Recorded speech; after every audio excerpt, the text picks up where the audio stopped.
From the reading in the prophet Isaiah of this day comes a good book written by a Protestant author, the title being God's Chosen Fast. It comes through in translation that phrase as, "Fast it is pleasing to me." Hebrew is very concrete. God wants something specific. The coupling of this reading with the Gospel on fasting is deliberate on this first Friday of Lent. The Lord does indicate that fasting is not going to be abolished, but on the contrary.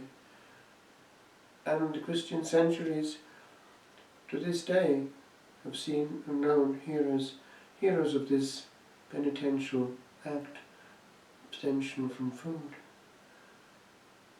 It has come back to the fore actually through what has come through in the devotion to Our Lady, as it would seem presented in the early days at Medjugorje, insisting on this discipline with actually a reference to the fact that it almost completely disappeared in the Western Church. An interesting reflection. So there was a desire, it would seem, to re-establish this function upon earth in the Western Rite. Nowadays one hears the, as it were, relativizing of all to do with fasting, saying that we can fast in other ways, but it's actually, if we're not careful, a way of avoiding all fasting. It would be well to pause as we commence Lent to ask ourselves whether we mean business on this one, because if we don't, the chances are that Lent will not be very different. The martyr in the Islamic bloc, Antonio Sartori, he, a good priest, was staying there for a long time in that culture, quietly bearing witness. And he did, on writing back to his parishioners in Italy, ask this question during Ramadan: what has become of our Lent? In strict monasteries it is still observed, and there is a great difference between Lent and the rest of the year. I remember one day being in the car with Fred Dominique as we went to the Chrism Mass in Siena, therefore as Lent was drawing to a close. And he said this: "J'aurais presque envie de rester en carême." I would almost prefer to remain in Lent, because the taking away of all the extras, the great emptiness in the stomach, absence of wine, coffee, breakfast, everything led to a calming down of the body, an emptying and a cleansing, and the body was more receptive, and so also was the mind. Also the invitation not to take on things outside is part of the discipline, entering therefore into the desert, interiority. The Holy Father has asked us to be careful on specific things this Lent, to fast on things which are really damaging to the souls around, that is, the modern dependencies on the smartphone, the internet, television. All this is stuff which can be fasted from and have a real effect on the soul. Lent is a medicine given to us by our Holy Mother the Church, and if we don't take it seriously, chances are that we're not taking the care of our soul seriously either.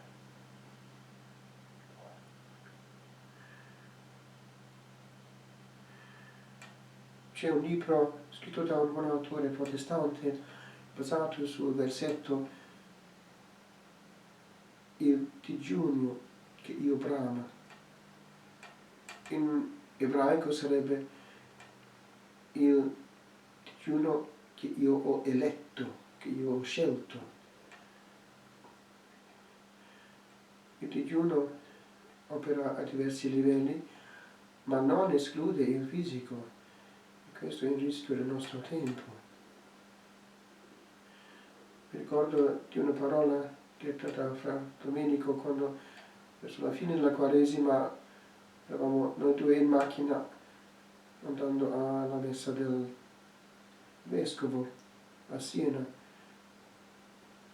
la crismazione, questi oli sacri da consecrare, e lui diceva così: avrei voluto quasi rimanere in Quaresima perché sentiva il gran vantaggio del vuoto, dell'assenza di vino e di caffè, di in generale impulsi, la semplicità, l'interiorità, il deserto faceva bene all'anima. Nella vita monastica è preso sul serio. Nella vita cisterciense, in cui di tradizione è molto severa la Quaresima, la parola per la Quaresima è, non c'è parola, però il segno con le dita è il grande digiuno.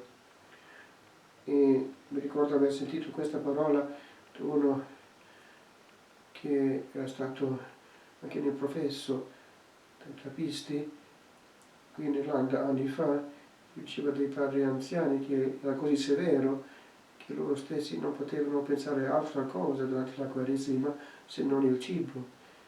Era molto molto pesante, però era serio. E nella vita monastica così, con le cose aggiunte come letture eccetera, la cosa diventa un'operazione maggiore di purificazione, entrare nel deserto proprio. Questo anche sarebbe un invito per noi. Il Papa ha chiesto questo anno di semplificare la vita, questa Quaresima, con l'assenza di queste addizioni moderne, dipendenza dal smartphone, internet, televisione. È una cosa moderna che impedisce l'interiorità. Va presa dunque sul serio la Quaresima e l'invito è sempre lì. San Benedetto insiste che durante la Quaresima si mette in ordine l'anima per ristabilire un po' le cose come dovrebbero essere e fare astrazione di questo come se fosse una possibilità angelica per noi senza cose fisiche. Sarebbe una presunzione. Ci vuole anche il corpo, siamo anima e corpo e uno ha un impatto sull'altro. Essendo vuoto, essendo un po' semplificati, aiuta molto ad entrare nel deserto con Gesù, che ha voluto dare 40 giorni alla separazione assoluta da qualsiasi cosa umana.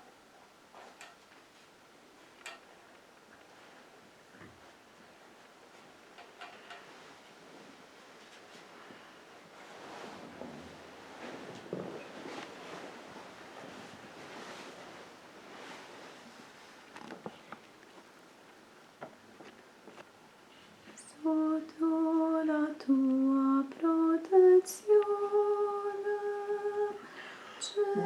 cerchiamo rifugio.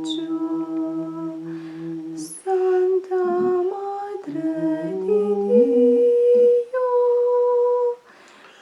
non disprezzare le suppliche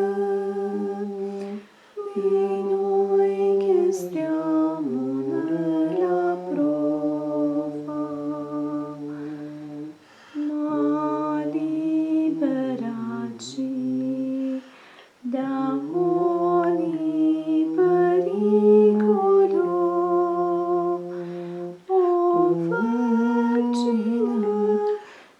glorios